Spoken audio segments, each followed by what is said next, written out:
बकबक करते रहते हैं, नोटिस लेने की ज़रूरत नहीं है। जनता दल यूनाइटेड के संसदीय बोर्ड के राष्ट्रीय अध्यक्ष उपेंद्र कुशवाहा ने एक जोरदार हमला संजय जायसवाल के ऊपर कर दिया है। बता दें आपको कि बीजेपी के प्रदेश अध्यक्ष ने कई जो गंभीर आरोप थे वो जेडीयू के ऊपर लगाया था कि जो पुलिस है सुशासन की, उसके कारण ही बिहार जल रहा है। इस विषय पर जब आज सवाल पूछा गया उपेंद्र कुशवाहा से तो उन्होंने कहा कि संजय जायसवाल को नोटिस लेने की ज़रूरत नहीं है, वो ऐसे ही बकबक करते हैं। इसके साथ ही उन्होंने कहा कि जहां संजय जायसवाल ने कहा है कि जेडीयू को टारगेट नहीं किया जा रहा, सिर्फ बीजेपी को किया जा रहा है, तो संजय जायसवाल के इस बयान पर उपेंद्र कुशवाहा ने कहा है कि जो करेगा टारगेट वही होंगे। उन्होंने कहा कि जो अग्निपथ स्कीम की चर्चा हो रही है वो बीजेपी ने लागू किया, उस पर अब बीजेपी को ही समझना चाहिए। क्या कुछ कहा है संसदीय बोर्ड के अध्यक्ष उपेंद्र कुशवाहा ने, आप उनका पूरा बयान सुनिए। बीजेपी के लोगों को टारगेट किया जा रहा है। देखिए, अभी जो आंदोलन चल रहा है, यह बात अलग है कि आंदोलन का रास्ता लोगों ने थोड़ा गलत अख्तियार कर लिया है। आंदोलन में हिंसा की कोई जगह नहीं होती है। आंदोलन हो लेकिन शांतिपूर्वक तरीके से होना चाहिए था। लेकिन जो आक्रोश है छात्रों में, नौजवानों में, वो आक्रोश स्वाभाविक है, क्योंकि उनको अपने भविष्य के प्रति चिंता है। जो कुछ भी भारत सरकार का निर्णय हुआ है उसके प्रति उनके मन में कई तरह की आशंकाएं हैं, और इन आशंकाओं का, इन चिंताओं का कोई जवाब कहीं से उनको नहीं मिल रहा है।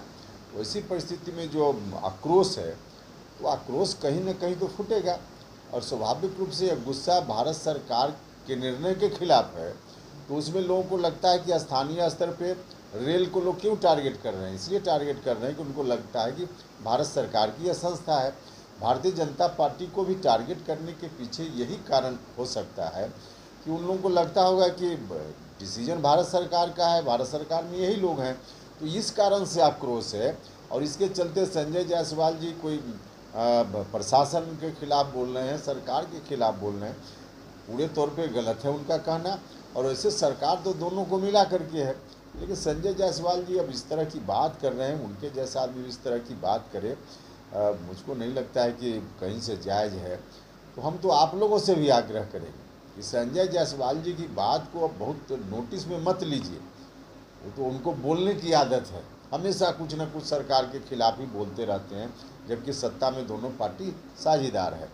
अब घर में भी कोई व्यक्ति होता है जिसको ज़्यादा बोलने की आदत हो जाती है, तो घर के लोग क्या करते हैं, आज ही जाकर उनकी बात को इग्नोर कर देते हैं।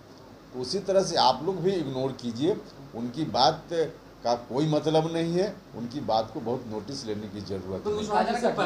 शराबबंदी ऐसे मुद्दे पर इससे पहले भी आपसे बकझक कर चुके हैं, बहस कर चुके हैं, कहते हैं कि जेडीयू के नेताओं को जमीन धरातल पर जाकर देखना चाहिए। लगातार पुलिस पे वो हमला, यही तो हम कह रहे हैं कि अब इस तरह की बात करने की उनकी आदत सी हो गई, बिना सिर पैर की बात करते हैं, इसलिए उनकी बात का क्या जवाब देना है। अब सीधा है कि अब आज ही जाकर, अब जिस तरह से परिवार में होता है वो अब उस तरह से उनकी बात को नोटिस नहीं लेना चाहिए। हम लोग भी उनकी बात को अब सीरियस नहीं ले रहे हैं। का काम किया है कि संभल जाइए वरना दिक्कत होगी। अरे भैया, हम तो कह रहे हैं कि उनकी बात को अब नोटिस हम लोग लेते ही नहीं है। गठबंधन